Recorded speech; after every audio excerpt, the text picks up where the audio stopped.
Hello everyone and welcome to the young Indians. आज हम देखेंगे वेरिएबल प्रोडक्ट्स को अपने स्टोर पे कैसे लिस्ट करते हैं। तो सबसे पहले वेरिएबल प्रोडक्ट्स क्या होते हैं। देखिए, ऐसे प्रोडक्ट जो कि कलर या फिर साइज से वेरी करते हैं वो वेरिएबल प्रोडक्ट्स होते हैं। फॉर एग्जाम्पल, अगर हम एक टी शर्ट की बात करके चले तो टी शर्ट एक वेरिएबल प्रोडक्ट होता है, क्योंकि टी शर्ट के अंदर हमें अलग अलग साइज, अलग अलग कलर्स के भी ऑप्शन देखने के लिए मिलते हैं। पर अगर मैं बात करके चलूं एक बुक की, तो बुक के अंदर आपको अलग कलर्स या फिर अलग साइज के ऑप्शंस नहीं मिलेंगे, तो बुक एक सिंपल प्रोडक्ट है।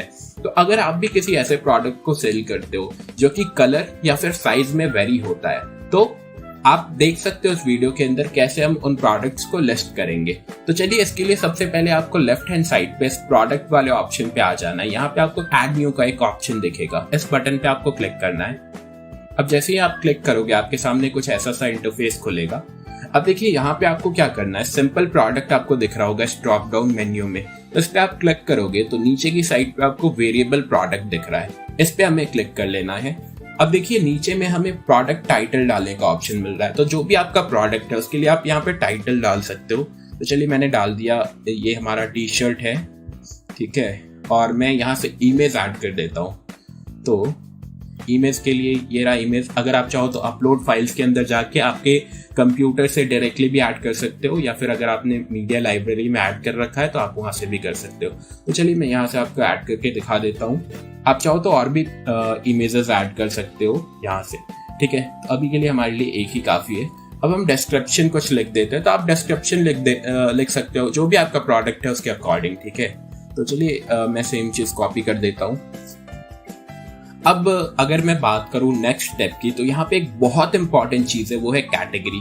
देखिए, कैटेगरी का सही डालना हमेशा किसी भी प्रोडक्ट के लिए बहुत ज्यादा इंपॉर्टेंट होता है, क्योंकि अगर आप सही कैटेगरी डालते हो तो आपके प्रोडक्ट सही लोगों तक पहुंचते हैं और फिर आपको सेल्स में अच्छे नंबर्स देखने के लिए मिलते हैं। पर अगर आप एक गलत कैटेगरी में अपने प्रोडक्ट को डिस्प्ले करते हो तो वहां पे आपके सेल्स कम होते हुए आपको दिखेंगे।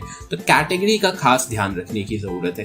तो चलिए, मैं बताता हूँ आपको मैं कैटेगरी किस तरीके से चुनूंगा। यहाँ पे देखिए, मेरे पास मेरा टी शर्ट लड़कों के लिए है, तो मैं यहाँ पे हिम वाले ऑप्शन के अंदर जाऊंगा। जैसे आप इस एरो पे क्लिक करोगे, एक ड्रॉप डाउन मेन्यू आपको दिखेगा कुछ ऐसा सा। अब चूंकि मेरा प्रोडक्ट कपड़े से रिलेटेड है, क्लोथिंग से रिलेटेड है, तो मैं क्लोथिंग चूज कर लूंगा। इसके अंदर भी मेरा प्रोडक्ट एक टी शर्ट है, मैं टी शर्ट भी चूज कर लूंगा। तो इस तरीके से हम कैटेगरी को चूज करते हैं। जो भी आपका प्रोडक्ट है, आप उसके अकॉर्डिंग बहुत सारी कैटेगरीज दी गई है, यहाँ से चूज कर सकते हो। अगर आपका प्रोडक्ट किसी एक कैटेगरी के अंदर आपको नहीं मिल रहा है तो आप यहाँ से अनकैटेगराइज भी कर सकते हो। चलिए, हम नेक्स्ट स्टेप देख लेते हैं यहाँ से। तो यहाँ पे हमारे पास अब इन्वेंट्री का ऑप्शन है। तो इन्वेंट्री में क्या होता है, अगर आप चाहो तो इसे मैनेज कर सकते हो, अगर आप चाहो तो इसे स्किप भी कर सकते हो। तो देखिए, सबसे पहले हमारे पास SKU कोड डालने का ऑप्शन है। जो भी आप ये प्रोडक्ट का SKU कोड है आपने बना रखा, वो आप यहाँ पे पुट कर सकते हो।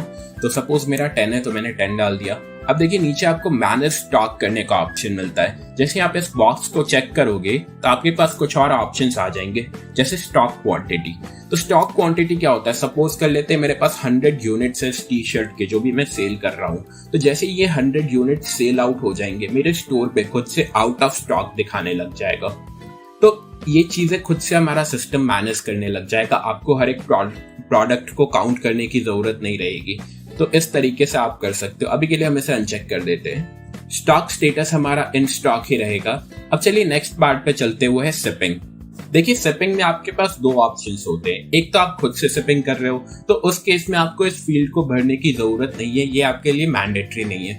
पर अगर आप द यंग इंडियंस के शिपिंग सर्विसेज को यूज कर रहे हो, अगर आप चाहते हो कि हमारे शिपिंग पार्टनर्स आप तक आके आपके प्रोडक्ट को ले जाके शिप करें, तो उस केस में आपको ये डिटेल्स भरना बहुत जरूरी है। अब देखिए, यहाँ पे क्या डिटेल्स आपको भरने हैं। तो सबसे पहले वेट है, जो कि किलोग्राम्स के अंदर है। तो मैं एक टी शर्ट सेल कर रहा हूँ और टी शर्ट का वेट अराउंड 100 ग्राम्स है, 150 ग्राम्स हम ले लेते हैं। पर मैं उस प्रोडक्ट को पैक करूंगा शिप करने के लिए, तो उस पूरे पैकेट का वेट क्या होगा, उस वेट को हमें यहाँ पे पुट करना है। तो चलिए, मैं मान लेता हूँ वो 300 ग्राम्स होगा, पर यहाँ पे केजी में है तो मैं डाल देता हूँ 0.3।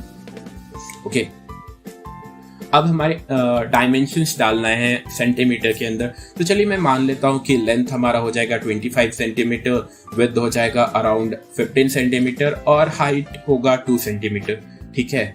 जो भी आपका प्रोडक्ट है आप उसके अकॉर्डिंग यहाँ पे डिटेल्स को फिल आउट कर सकते हो। नेक्स्ट आप यहाँ पे प्रोसेसिंग टाइम डाल सकते हो।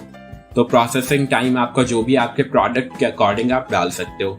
अब देखिए वेरिएबल प्रोडक्ट्स के अंदर बहुत इंपॉर्टेंट चीज है एट्रीब्यूट्स। तो चलिए हम एट्रीब्यूट्स को एक बार देख लेते हैं। तो चलिए मेरा प्रोडक्ट एक टी शर्ट है, तो मैं यहाँ से साइज चूज कर लेता हूँ अपने प्रोडक्ट के लिए। तो मैं साइज वाले ऑप्शन के अंदर चला जाऊंगा यहाँ से, और जैसे ही मैं साइज के अंदर जाऊंगा तो यहाँ से मुझे एक ड्रॉप डाउन मेन्यू का ऑप्शन मिलता है। इसके अंदर अलग अलग साइज दिए गए हैं, तो जो भी मेरे प्रोडक्ट का साइज है उसके अकॉर्डिंग मैं यहाँ से चूज कर सकता हूँ। या तो अगर मेरे पास सारे प्रोडक्ट्स है तो मैं सेलेक्ट ऑल कर सकता हूँ, जिससे सारे साइज अवेलेबल हो जाएंगे। अब देखिए यहाँ पे एक और इम्पॉर्टेंट चीज होती है, यहाँ पे आपको दो ऑप्शंस दिख रहे होंगे। तो जो visible on the product page है इसे हमें अनचेक करना है। अब देखिए इतना हो जाने के बाद हमें इस चीज को सबमिट कर देना है यहाँ से। ओके, तो ये सबमिट हो चुका है। अब चलिए हम नेक्स्ट स्टेप को एक बार देख लेते हैं। तो नेक्स्ट स्टेप में हमारा है वेरिएशंस। तो देखिए वेरिएशंस के अंदर क्या होता है, सपोज मैंने अपने टी शर्ट के अंदर अलग अलग साइज के ऑप्शंस दिए हैं, पर अगर मेरा जो टी शर्ट है, मेरा जो प्रोडक्ट है वो अलग अलग साइज के लिए अलग अलग प्राइस में है, तो वो मैं कहाँ से सेट कर सकता हूँ, वो यहाँ पे हम देखते हैं। तो चलिए मैं आपको बताता हूँ एक बार। सबसे पहले यहाँ पे मैं ऊपर में एनी साइज रहने देता हूँ, ठीक है। अब नीचे में अगर मैं आऊं और नीचे में चलिए मैं एनी साइज रहने देता हूँ इस वाले ऑप्शन को, और यहाँ से आप मैनेज स्टॉक क्लिक कर सकते हो। ये सारी चीजें रेगुलर प्राइस में आपको बताऊं, रेगुलर प्राइस वो प्राइस होता है जिसपे जो मार्केट में रेट चल रहा है, जो भी एमआरपी है। तो सपोज इस प्रोडक्ट का रेट मार्केट में 549 रुपीज है, ठीक है, पर मैं चाहता हूँ इसे 349 में सेल करूं, तो ये यहाँ पे मैं कर सकता हूँ, ठीक है। अब मैं एक और चीज करूंगा, ये तो सारे साइज के लिए रेट हो गया 349, पर मैं चाहता हूँ जो डबल एक्सएल वाला टी शर्ट है उसका प्राइस थोड़ा ज्यादा है, तो मैं थोड़ा सा ज्यादा चार्ज करूंगा। पर मैं कहाँ से सेट करूँ उसे, तो इसके लिए आपको इस प्लस आइकन पे क्लिक करना है। अब देखिए यहाँ पे आपको एनी टी साइज दिख रहा होगा, तो यहाँ से आपको डबल एक्सएल चूज कर लेना है, क्योंकि हमें उसके प्राइस को चेंज करना है। अगर आपको कुछ और करना है तो आप उसे भी चूज कर सकते हो। तो चलिए मैं आपको बताता हूँ। यहाँ पे हमारे पास प्राइस डालने का ऑप्शन है। तो डबल एक्सएल जो प्रोडक्ट है मेरा वो 649 का आता है, तो मैं चाहूंगा कि मैं इसे 449 में सेल करूं, ठीक है, और मैं यहां से इस चीज को सबमिट कर दूंगा। चलिए, तो प्रोडक्ट तो हमारा सबमिट हो चुका है वेबसाइट के ऊपर, हमारे स्टोर के ऊपर, और ये कैसा दिख रहा है मैं आपको दिखाऊंगा अभी। पर उसके पहले कुछ और चीजें हैं इंपॉर्टेंट जो हम कर लेते हैं। एसईओ वाला पार्ट हमारा। तो देखिए एसईओ में क्या होता है कि आप कीवर्ड डाल सकते हो जिससे आपके कस्टमर्स आपके प्रोडक्ट को आसानी से ढूंढ सकेंगे। तो मैं डाल देता हूं टी शर्ट, ओके। नेक्स्ट मैं डाल सकता हूं द बॉयज टी शर्ट। जो भी आपके प्रोडक्ट के लिए लगता है कि कीवर्ड्स काम करेंगे, जो भी लोग सर्च करेंगे, वो आप यहाँ पे डाल सकते हो। आप एक मेटा डिस्क्रिप्शन डाल सकते हो आपके प्रोडक्ट के लिए। नेक्स्ट हमारे पास प्रोडक्ट पॉलिसीज का ऑप्शन है। तो देखिए प्रोडक्ट पॉलिसीज में क्या होता है, सबसे पहले आपको इस बॉक्स को चेक करना रहेगा। जैसे ही आप चेक करोगे आपके पास कुछ ऐसे ऑप्शंस दिखेंगे। तो शिपिंग पॉलिसी के अंदर अगर आप द यंग इंडियंस के शिपिंग सर्विसेज को यूज कर रहे हो तो आपको लिखना है shipping usually takes 5 to 6 days।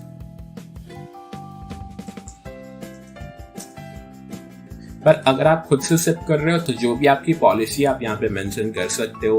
अगर आप कुछ रिफंड पॉलिसी रखते हो आपके प्रोडक्ट के साथ तो आप उस चीज को यहाँ पे दिखा सकते हो। अगर आप कोई सी कैंसिलेशन, रिटर्न या फिर एक्सचेंज की पॉलिसी रखते हो आपके प्रोडक्ट के साथ तो उस चीज को भी आप यहाँ पे शो कर सकते हो, दिखा सकते हो। और सारी चीजें हो जाने के बाद आपको फाइनल सबमिट कर देना है। तो चलिए मैं आपको एक बार दिखा देता हूँ हमारा प्रोडक्ट कैसा दिख रहा है स्टोर के ऊपर। तो ये हमारा स्टोर यहाँ पे खुल के रेडी हो चुका है और यहाँ पे आप देख सकते हो हमारा प्रोडक्ट भी लिस्ट हो चुका है। यहाँ पे आपको दिख पा रहा होगा ये हमने टी शर्ट जो ऐड करा था यहाँ पे दिख रहा है, लोग इसे देख पा रहे हो, और प्राइस भी जो हमने सेट करा था वो दिख रहा है। आप यहाँ से साइज चेक कर सकते हो। अगर मैं डबल एक्सएल चूज करता हूँ तो मेरे पास प्राइस का ऑप्शन आपको चेंज होता हुआ दिख रहा है। तो ये चीजें आप यहाँ पे कर सकते हो, ठीक है। तो ये हमारा स्टोर यहाँ पे रेडी हो चुका है। इस तरीके से आप वेरिएबल प्रोडक्ट्स को लिस्ट कर सकते हो आपके स्टोर के ऊपर। आई होप ये चीजें आपको क्लियर हुई होंगी। Thanks for watching.